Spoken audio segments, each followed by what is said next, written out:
Om Shanti. Good morning. आज बाबा की 4/7/2021 की वाणी है और रिवाइज कोर्स की डेट है, क्योंकि आज बाबा की अव्यक्त वाणी है। तो रिवाइज कोर्स की डेट है 30/1/88। हेडिंग है हिम्मत का दूसरा कदम, सहनशीलता। ब्रह्मा बाबा की जीवन कहानी। आज ऑलमाइटी अथॉरिटी बाप अपनी पहली श्रेष्ठ रचना को देख रहे हैं। पहली रचना ब्राह्मणों की रचना है। बाबा ने कहा पहली रचना ब्राह्मणों की रचना है। उसकी पहली रचना में भी पहला नंबर ब्रह्मा को ही कहेंगे। पहली रचना का पहला नंबर होने के कारण ब्रह्मा को आदि देव कहा जाता है। इसी नाम से इस आबू पर्वत पर यादगार भी आदि देव नाम से ही है।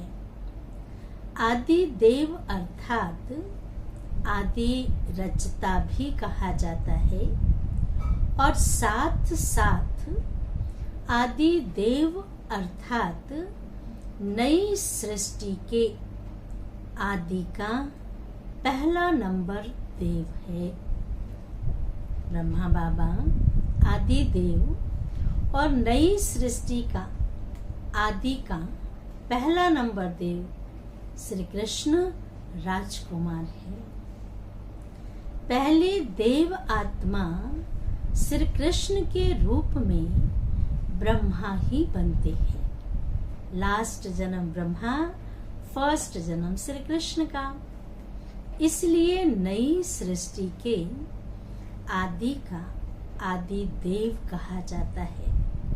नई सृष्टि के आदि का आदि देव कहा जाता है।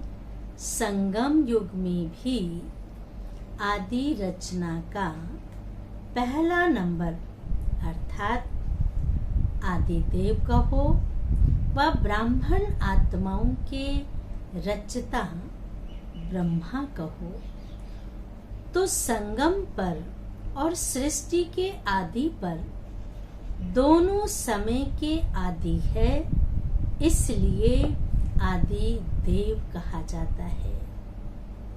बाबा ने कहा संगम भी शिव बाबा ने ब्रह्मा को एडॉप्ट किया, उसके द्वारा रचना रची और नई दुनिया की भी शुरुआत होने वाली है। आदि देव श्री कृष्ण सत्युग का राजकुमार। तो दोनों समय के आदि है, इसलिए आदि देव कहा जाता है। ब्रह्मा ही आदि कर्मातीत फरिश्ता बनता है। ब्रह्मा ही आदि, क्योंकि पहला नंबर बाबा ने ब्रह्मा को अडॉप्ट किया। सत्युग के सृष्टि, नई सृष्टि का आदि श्री कृष्ण और ब्रह्मा ही आदि अर्थात कर्मातीत फरिश्ता बनता है। ब्रह्मा 100 फरिश्ता और फरिश्ता 100 देवता, सब में नंबर 1। ऐसा नंबर 1 क्यों बने? किस विधि से नंबर 1 सिद्धि को प्राप्त किया? आप सभी ब्राह्मण आत्माओं को ब्रह्मा को ही फॉलो करना है। क्या फॉलो करना है? बोलो। इसका पहला कदम समर्पणता। यह तो पहले सुनाया है। पहले कदम में भी सब रूप से समर्पण बन के दिखाया। दूसरा कदम सहनशीलता। कितने पेपर आए बाबा के सामने, लेकिन हर बात को, हर परिस्थिति को, हर मुसीबत को सहन किया। जब समर्पण हुए तो बाप से सर्वश्रेष्ठ वर्षा तो मिला, लेकिन दुनिया वालों से क्या मिला? बाप से तो मिला, दुनिया वालों से क्या मिला? सबसे ज्यादा गालियों की वर्षा किस पर हुई? ब्रह्मा बाबा पे हुई ना। शिव बाबा तो दिखता ही नहीं था। तो बाबा ने कहा सबसे ज्यादा गालियों की वर्षा किस पर हुई? चाहे आप आत्माओं को भी गालियां मिली या अत्याचार हुए, लेकिन ज्यादा क्रोध व गुस्सा ब्रह्मा को ही तो मिल रहा था। लोग तो ब्रह्मा बाबा को देख रहे थे। लौकिक जीवन में जो कभी एक अपशब्द भी नहीं सुना, क्या बाबा की ठाठ थी, राजा ही ठाठ थी। बड़े बड़े राजाओं के पास जाते थे, लोग इतनी महिमा करते थे, कहते थे लखी बाबू भगवान ने एक गलती कर दी, राजा तो आपको बनाना था, गलती से हमें बना दिया। क्या मर्यादा पूर्ण चलते थे ब्रह्मा बाबा।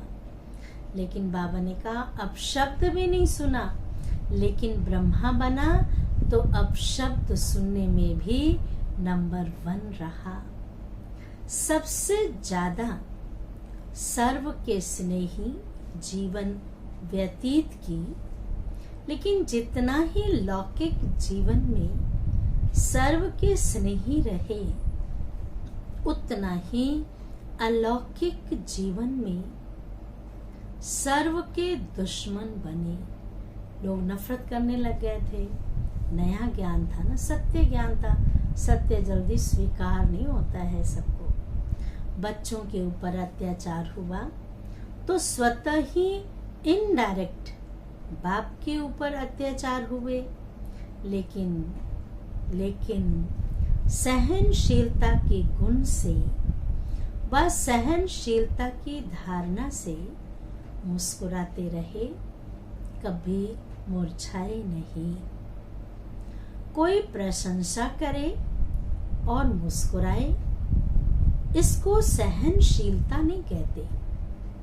लेकिन दुश्मन बन क्रोधित हो अपशब्दों की वर्षा करे, ऐसे समय पर भी सदा मुस्कुराते रहना, संकल्प मात्र भी मुरझाने का चिन्ह चेहरे पे ना हो।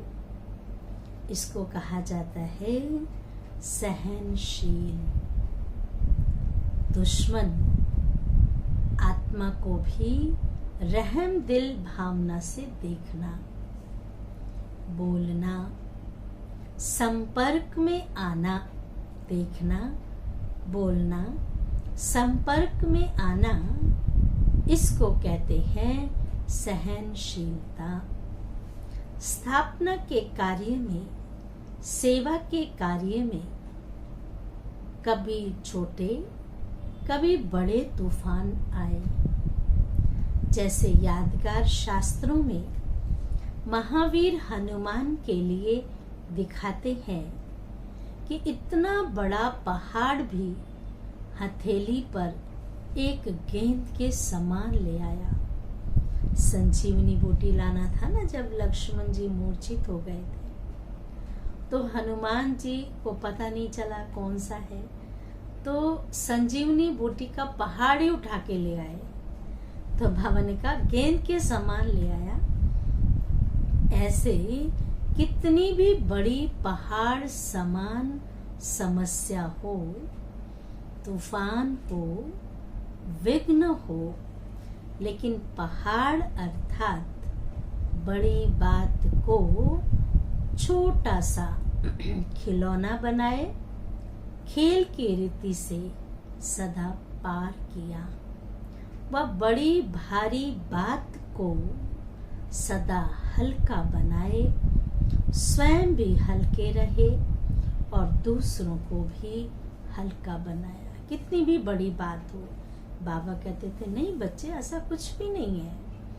एक बार ब्रह्मा बाबा को मारने के लिए आए सरदार जी लोग थे, तो बहनों ने कहा, उन्होंने कहा कि हमें आपके दादा से मिलना है।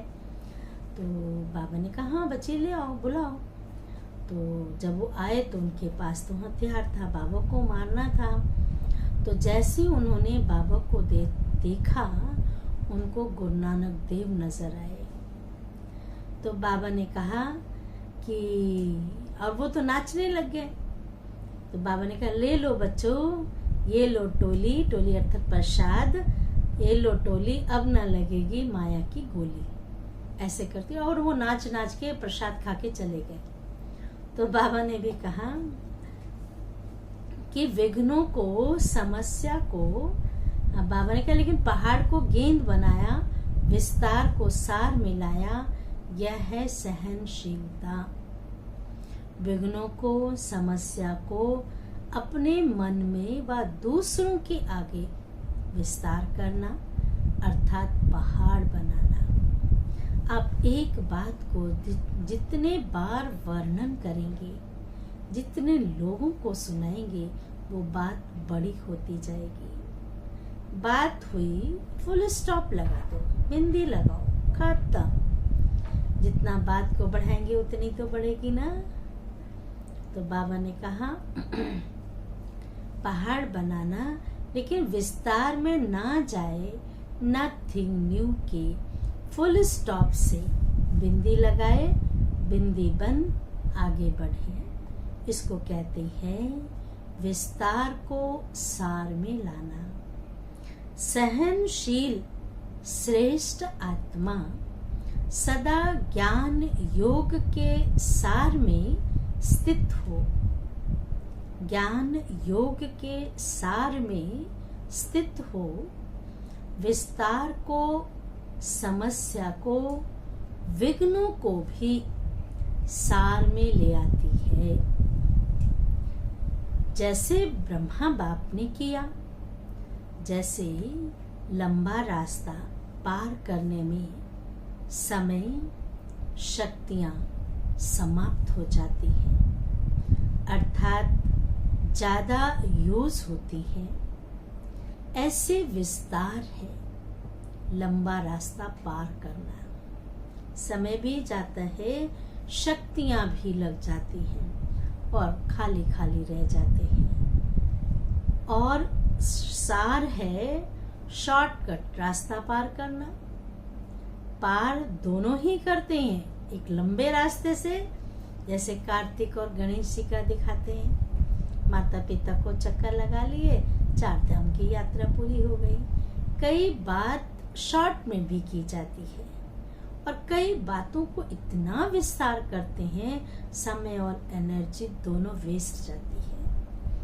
तो बाबा ने कहा पार दोनों ही करते हैं, शॉर्टकट वाले समय और शक्तियों को बचत करते हैं, और बचत होने के कारण निराश नहीं होते, दिल शिकस्त नहीं होते, सदा मौज में मुस्कुराते पार करते हैं। इसको कहा जाता है सहनशीलता। सहनशीलता की शक्ति वाला कभी घबराएगा नहीं कि क्या ऐसा भी होता है, क्या ऐसा भी होता है क्या। सदा संपन्न होने के कारण ज्ञान की, याद की गहराई में जाएगा। घबराने वाला कभी गहराई में नहीं जा सकता। सार वाला सदा भरपूर होता है, इसलिए भरपूर संपन्न चीज की गहराई होती है। विस्तार वाला खाली होता है, इसलिए खाली चीज सदा उछलती रहती है। तो विस्तार वाला यह क्यों, यह क्या, ऐसा नहीं, ऐसा होना चाहिए, ऐसा नहीं वैसा, ऐसा नहीं ऐसा होना चाहिए, ऐसे संकल्पों में भी उछलता रहेगा। और वाणी में भी सबके आगे उछलता रहेगा, बोलता रहेगा। और जो हद से ज्यादा उछलता है तो क्या होगा? हांफता रहेगा। स्वयं ही उछलता, स्वयं ही हांफता और स्वयं ही फिर थकता है। सहनशील इन सब बातों से बच जाता है, इसलिए सदा मौज में रहता है, उछलता नहीं, उड़ता है। अब है ब्रह्मा बाबा का दूसरा कदम, सहनशीलता। या ब्रह्मा बाप ने चल करके दिखाया। सदा अटल अचल सहज स्वरूप में मौज में रहे, मेहनत से नहीं। इसका अनुभव 14 वर्ष तपस्या करने वाले बच्चों ने किया। 14 वर्ष महसूस हुए या कुछ घड़ियां लगी, मौज में रहे या मेहनत लगी, 14 साल कैसे बीत गया पता ही नहीं चला। वैसे स्थूल मेहनत का पेपर भी खूब लिया। कहाँ नाज से पलने वाले और कहाँ गोबर के गोले भी बनाए, मैकेनिक भी बनाया, चप्पल भी सिलवाई, मोची भी बनाया। कहाँ सिंधी लोग लाड प्यार से पलने वाले और बाबा के यज्ञ में सब कुछ किया। माली भी बनाया, लेकिन मेहनत लगी या मौज लगी। जहाँ मोहब्बत होती है ना, वहाँ मेहनत नहीं होती है, मौज का अनुभव होता है। कितना भी मेहनत का काम हो, सब कुछ पार किया, लेकिन सदा मौज की जीवन का अनुभव रहा। जो मुझे वह भाग गए, मुझना माना जो नहीं टिक पाए, जो घबरा गए वो भाग गए, और जो मौज में रहे वो अनेकों को मौज की जीवन का अनुभव करा रहे हैं। अभी भी अगर वही 14 वर्ष रिपीट करें तो पसंद है ना। अभी तो सेंटर पर अगर थोड़ा सा स्थूल काम भी करना पड़ता तो सोचते हैं, इसलिए संन्यास किया, क्या हम इस काम के लिए हैं? मौज से जीवन जीना, इसको ही ब्राह्मण जीवन कहा जाता है। चाहे स्थूल साधारण काम हो, चाहे हजारों की सभा बीच स्टेज पर स्पीच करनी हो, दोनों ही मौज से करें। प्यार माना क्या? उसकी जो सेवा है उसे प्यार से करना, खुशी से करना, मौज से करना, इसको कहा जाता है मौज की जीवन जीना। मुझे नहीं, हमने तो समझा नहीं था कि सरेंडर होना अर्थात सब करना होगा। वे सोचते हैं सेंटर पर बड़ी ऐश मौज है, चले जाओ सेंटर पर। जब देखा यहाँ तो बड़े काम होते हैं, बड़ी सेवा होती है, तो भाग जाते हैं फिर। तो बाबा ने कहा ये नहीं पता था कि सरेंडर होना अर्थात सब करना होगा। मैं तो टीचर बनकर आई हूँ, स्थूल काम करने के लिए थोड़ी संन्यास किया है। क्या यही ब्रह्मा कुमारी जीवन होती है? इसको कहते हैं मूझने वाली जीवन। ब्रह्मा कुमारी बनना अर्थात दिल की मौज में रहना, ना कि स्थूल मौजों में रहना। दिल की मौज से किसी भी परिस्थिति में, किसी भी कार्य में मूझने को मौज में बदल देंगे। और दिल के मूझने वाले श्रेष्ठ साधन होते भी, स्पष्ट बात होते भी, सदा स्वयं मूझे हुए होने के कारण स्पष्ट बात को भी मुझा देगा। अच्छे साधन होते भी साधनों से मौज नहीं ले सकेंगे। यह कैसे होगा? ऐसे नहीं ऐसा होगा।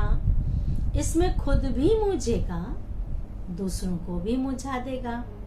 जैसे कहते हैं ना, सूत मूझ जाता है तो मुश्किल से सुधरता है। अच्छी बात में भी मूझेगा तो घबराने वाली बात में भी मूझेगा, क्योंकि वृत्ति मुझी हुई है, मन मूझा हुआ है, तो स्वतः ही वृत्ति का प्रभाव दृष्टि पर, और दृष्टि के कारण सृष्टि भी मूझी हुई दिखाई देगी। ब्रह्मा कुमारी जीवन अर्थात ब्रह्मा बाप समान मौज की जीवन, लेकिन इसका आधार है सहनशीलता।